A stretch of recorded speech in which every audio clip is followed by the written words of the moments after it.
Hello, Liverpool. You all right with swearing, by the way? Yeah. There's a bit of effing and jeffing in my set, just to let you know. My New Year's resolution is to bag my shopping as quickly as an Aldi cashier can scan it. Got any fans of Aldi in? Give me a cheer. Whoa. It's quite a strong movement in Liverpool, isn't it? I love Aldi. Love Aldi. It's really great value for money. You can get all your weekly shopping and then stuff like a snorkel, a horse riding helmet, a carpet cleaner. And I think their interview process is really efficient. 2 questions. Do you hate people? And can you throw? Most people... You're right there. You're regular. Most people, when they go to pay, they look for the conveyor belt with the least amount of shopping on. Not me. I look for the weakest cashier.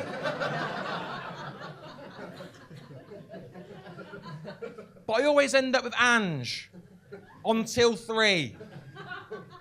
She's got arms like a fucking orangutan. I even call it Ange. I get to her till, she throws down the next customer divider, but on hers, she's crossed out customer and replaced it with challenger.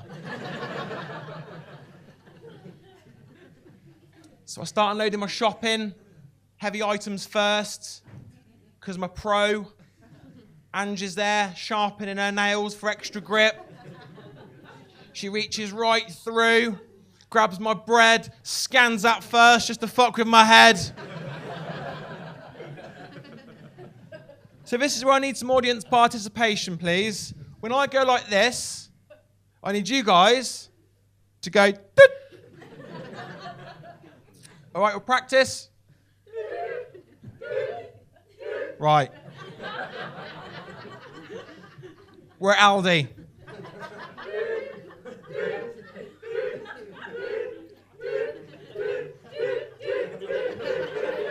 And you're there at the end, frantically bagging your shopping. Put the snorkel on for protection. Scene 2.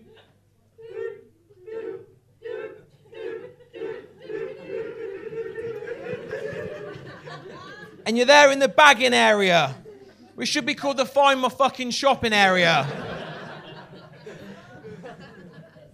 Covered in yogurt, milk, flour, looking like a scene from Scarface.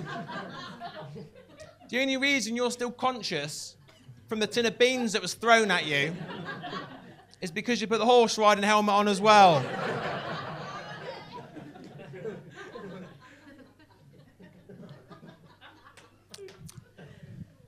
But me and Ange, we've got this mutual respect for each other. By the time I pick my change up off the floor, we always swap shirts and shake hands.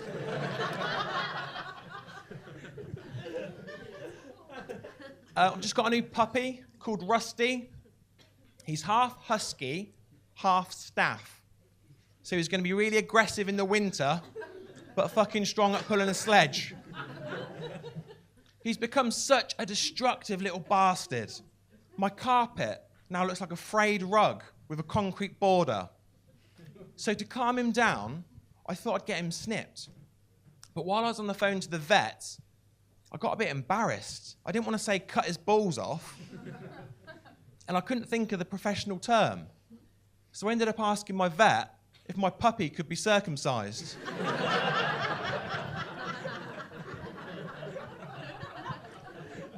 So I've now got a Jewish dog.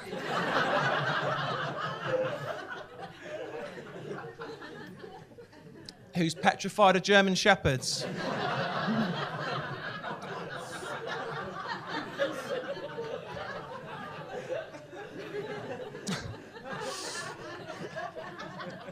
But I'm terrible at getting my words muddled up. I once went back to this girl's house and she asked me if I wanted a coffee. Why are you laughing at that? The fact that I went back there and she asked me if I wanted a coffee. And I said, only if you brew it in a cafeter.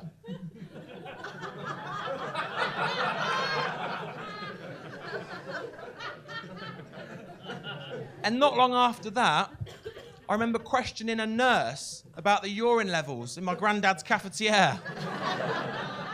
I think a few of you are a bit ahead of me over there, that guy was. I've really grown to hate the thought and listening to Rusty drinking. It sounds awful, doesn't it? I don't see him as this cute little puppy anymore.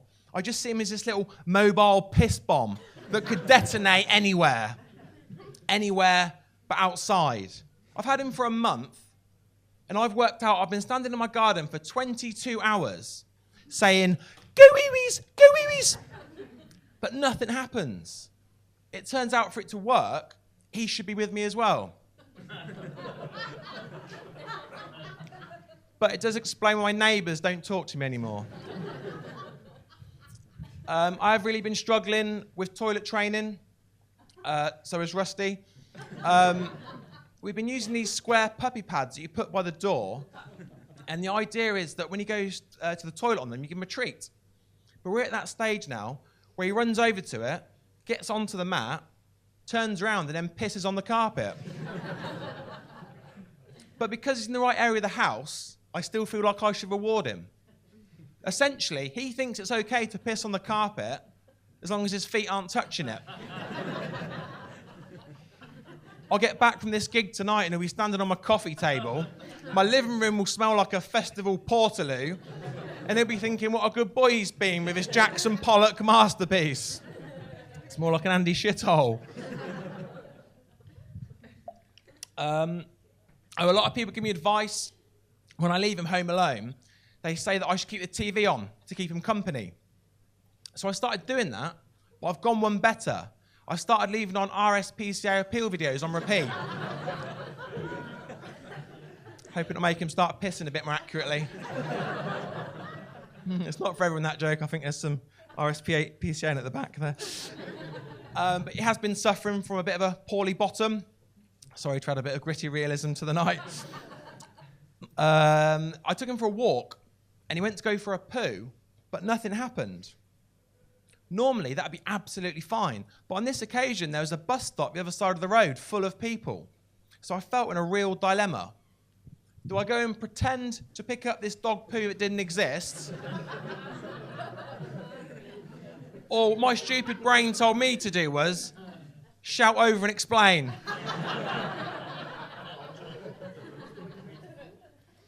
He hasn't done anything! He's got a poorly bottom! No number two! No number two! And quite rightly, nobody responded. 3 people walked away, and one guy who didn't even see what happened took his headphones out and said, "You what, mate?" He's like, "Oh, I was just letting you know my dog hasn't done a shit." He must have thought I was an absolute lunatic. But just as I said that, the number 2 bus pulled in and those 3 people started running back. Keep up, come on. So from that moment on, I've not walked him since. I'm quite happy for him to go to the toilet on my carpet, because I knew that carpet cleaner from Aldi would come in handy. I'm just having some building work done at the moment by a guy called Alan. Typical builder, turns up when he wants, arse is always hanging out. And he always uses fancy tradesman terminology to explain simple things, like void, which means hole, cladding, which means cover up, marine ply, which is waterproof wood. But my favourite is make good. Don't know if any of you heard this before. It means, I know it looks shit.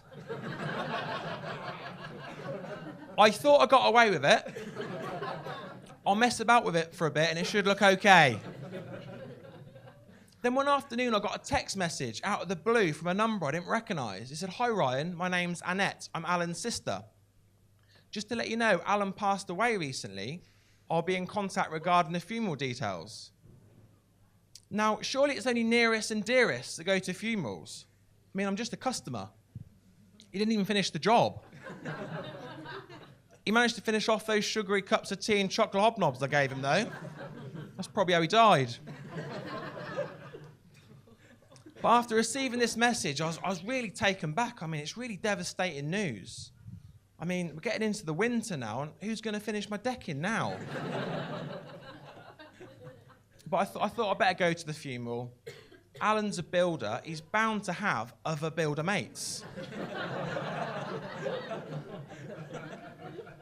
Or best case scenario, his widow is in charge of his accounts.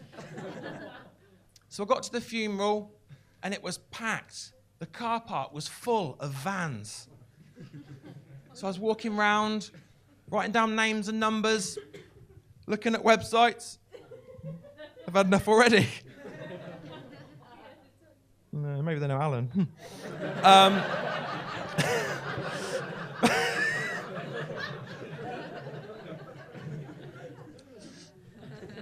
I was walking around, writing down names and numbers, looking at websites, reading reviews. I mean, I was treating it more like a networking event than a funeral. But Alan would have been so pleased with the turnout. There was electricians, bricklayers, plasterers, they're all there. I mean, I'm surprised they all turned up on time. If that was your extension, you'd have been delighted. Anyway, I'm going to finish on that. There's not any more people walking out. Thanks very much, Liverpool. That was really kind of you. Lovely. Cheers. Bye.